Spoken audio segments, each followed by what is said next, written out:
शरद पवार, चौधरी चरण सिंग यांच्यानंतर शेती आणि शेतकऱ्यांसाठी संपूर्ण आपलं आयुष्य वाहून घेतलेला एकमेव नेता, त्याचं नाव काय असेल तर ते म्हणजे शरद पवार. शेतीमध्ये जो काही आज आपल्याला आमूलाग्र असा बदल दिसतोय, ज्या पिकांच्या पद्धती बदलल्यात अथवा अन्नधान्याच्या बाबतीमध्ये आपला देश जो स्वयंपूर्ण झालेला आहे, त्यामध्ये खरोखर शरद पवारांचा खूप मोठा वाटा आहे.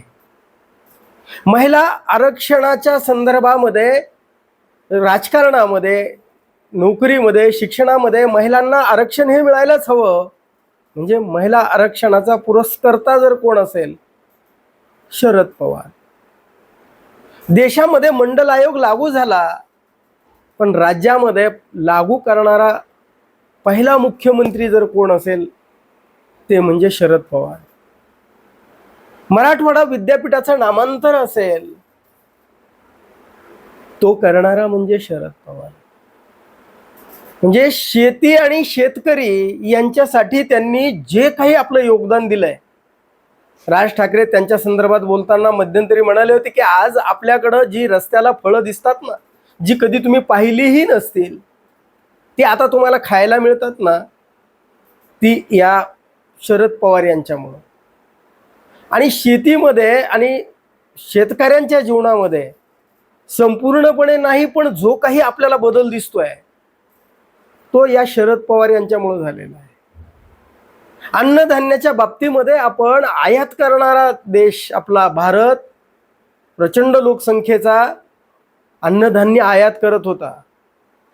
पण जर अन्नधान्याच्या बाबतीमध्ये स्वयंपूर्णता जी आली, ती शरद पवार यांच्या कल्पकतेमुळे. पण यामध्ये जो शेतकरी आहे, 99% शेतकरी म्हणजे प्रत्येक राज्यातला, तो क्षत्रिय समाज म्हणजे महाराष्ट्रामध्ये मराठा समाज.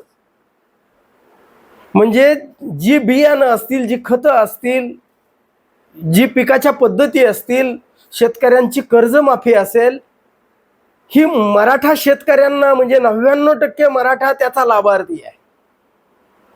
म्हणजे शेतकऱ्यांच्या जीवनामध्ये जे काही बदल घडवण्याचा प्रयत्न केला शरद पवारांनी, तो या मराठ्यांच्या जीवनामध्ये बदल झाला ना हो. पण या मराठ्यांना कधीही हा आपला नेता वाटला नाही. म्हणजे शरद पवारांना जेवढं काही त्यांच्यावर टीका त्यांच्या राजकीय आयुष्यात झाली असेल, ती सगळ्यात जास्तीत जास्त कोणी केली असेल तर ती मराठ्यांच्याच लोकांनी केलेली आपल्याला दिसून येईल. म्हणजे शरद पवारांचं योगदान यांना कधी कळालंच नाही की शरद पवारांनी आपल्यासाठी नेमकं काय काम केलेलं आहे. बरं, देशामध्ये मंडल आयोग आला. मंडल आयोगानं जे ओबीसीचं आरक्षण आहे ते लागू केलं. पण राज्यामध्ये पहिला व्यक्ती, पहिला राजकीय नेता असा होता की त्यानं या महाराष्ट्रामध्ये मंडल आयोग लागू करून ओबीसींच्या स्वातंत्र्याला, म्हणजे जे काही ते पारतंत्र्यात होते त्यांना स्वातंत्र्य मिळवून देणारा शरद पवार आहे. म्हणजे ओबीसींच्या गळ्यातलं म्हणजे ते मडकं आणि ते कमरेचा झाडू सोडण्यामध्ये जर वाटा काही अंशिक असे ना या शरद पवारांचा आहे, हे ओबीसींना मान्य करावं लागेल. पण आज काय दिसतं, सगळ्यात जास्त ओबीसींचं नुकसान कुणी केलं जर असं राजकीय दृष्ट्या आरोप कोणावर होतात तर शरद पवार यांच्यावर होतात. कोण करतं? हे ओबीसी वाले. म्हणजे हा भाजपा, म्हणजे हे जे काही वसंतराव भागवत यांनी जी माधव फॉर्म्युला आणला होता, आणि माधव फॉर्म्युला आणल्यानंतर तो माधव फॉर्म्युला म्हणजे यामध्ये गोपीनाथ मुंडे, अण्णा डांगे, नास फरांदे, चिंतामण वनगा असे 10 तरुण निवडले होते या भाजपनं की हा शेठजी भटजीचा जो पक्ष आहे तो ओबीसींचा बनवायला.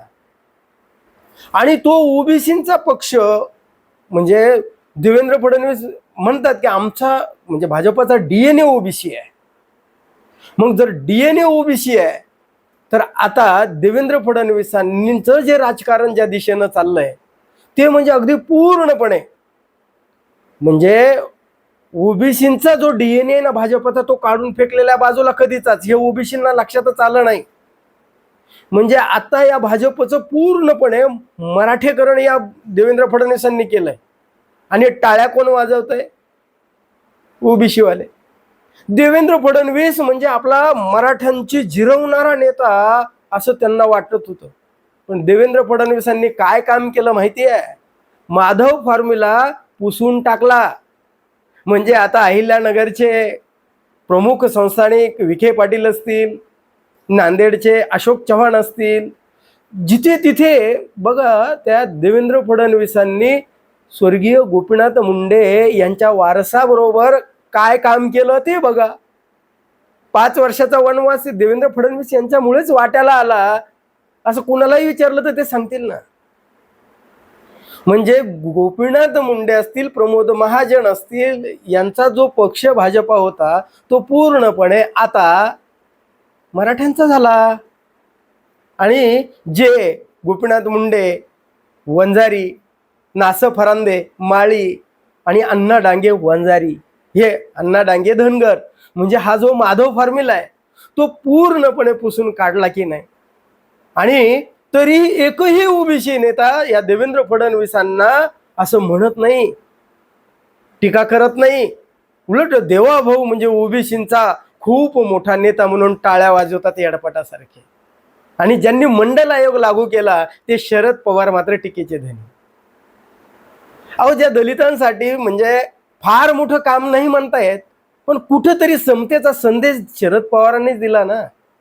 नामांतराचा लढा चालू झाल्यानंतर मराठवाडा विद्यापीठाचं नामांतरण कुणी केलं? शरद पवारांनी केलं. डॉक्टर बाबासाहेब आंबेडकरांचं नाव त्या विद्यापीठाला देण्यामध्ये शरद पवारांचा वाटा आहे ना. पण मग दलितांना शरद पवार आपलेशे वाटले का? नाही वाटले हो. शरद पवार दलितांचे कैवारी असं या दलितांना कधी वाटलंच नाही. पण प्रत्येक म्हणजे घटनेनुसार डॉक्टर बाबासाहेब आंबेडकर यांच्या विचारानुसार चालणारा, न्याय, समता आणि बंधुता यावर अंमल करणारा एकमेव राजकीय नेता शरद पवार आहे. धड मराठ्यांना कळाला नाही. मराठे इथे गेल्यानंतर सांगतील, रडतील, मोठे होते, फार मोठं काम केलं, सगळे आठवतील. पण शरद पवार हा मराठ्यांना कळाला नाही. शरद पवार ओबीसींना आपला वाटला नाही. शरद पवार दलितांना सुद्धा म्हणजे दलितांचा सुद्धा काही वारी दलितांना वाटला नाही. ते महत्व कळालं नाही. दुर्दैव आहे या महाराष्ट्राचं. म्हणजे एवढा मोठ्या उच्च पातळीचा नेता या महाराष्ट्रालाच कळाला नाही, हे या महाराष्ट्राचं नक्कीच दुर्दैव म्हणता येईल. आणि शरद पवार आता तरी त्या शरद पवार यांच्याकडे पाहताना मराठा समाज असेल, ओबीसी असेल, दलित असेल, इथल्या वंचित म्हणजे आदिवासी असतील, या सगळ्यांना बरोबर घेऊन चालणारं एकमेव राजकीय व्यक्तिमत्व होतं म्हणजे त्यांच्या कार्यकाळामध्ये ते शरद पवार. आता जाती जातीमध्ये संघर्ष उभे केलेले नेते तुम्हाला चांगले वाटतात. आणि सगळ्या म्हणजे बघा ना, मराठ्यांच्या विरोधामध्ये वंजारी समाज उभा करून ठेवलाय, त्या आदिवासी समाजाच्या विरोधात धनगर समाज नेऊन उभा केलाय. आणि दलितांचंही बघा ना, दलितांमध्ये ज्या काही 59 जाती एससी वर्गामध्ये मोडतात त्यांचं उपवर्गीकरण करायचंय. आणि जे काही त्यांच्यामध्ये महार, मांग, चांभार हे जे भाऊ भाऊ म्हणून एका गटामध्ये आहेत त्यांचं घर फोडायचं आहे. आणि तरी आमच्या दलितांना देवा भाऊच प्रिय आहे. काय का नाही आश्चर्य? म्हणजे सगळ्यांना बरोबर घेऊन चालणारा, म्हणजे घटनेनुसार म्हणजे राज्य करणारा एकमेव जर कोण शरद पवार. म्हणून शरद पवार ही महाराष्ट्राची नाही, ही खरं तर देशाची संपत्ती आहे.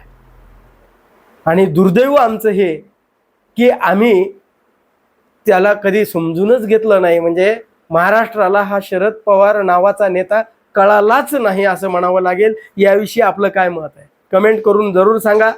आणि हा व्हिडिओ जर आवडला तर लाईक आणि शेअर करायला विसरू नका. धन्यवाद. जय महाराष्ट्र.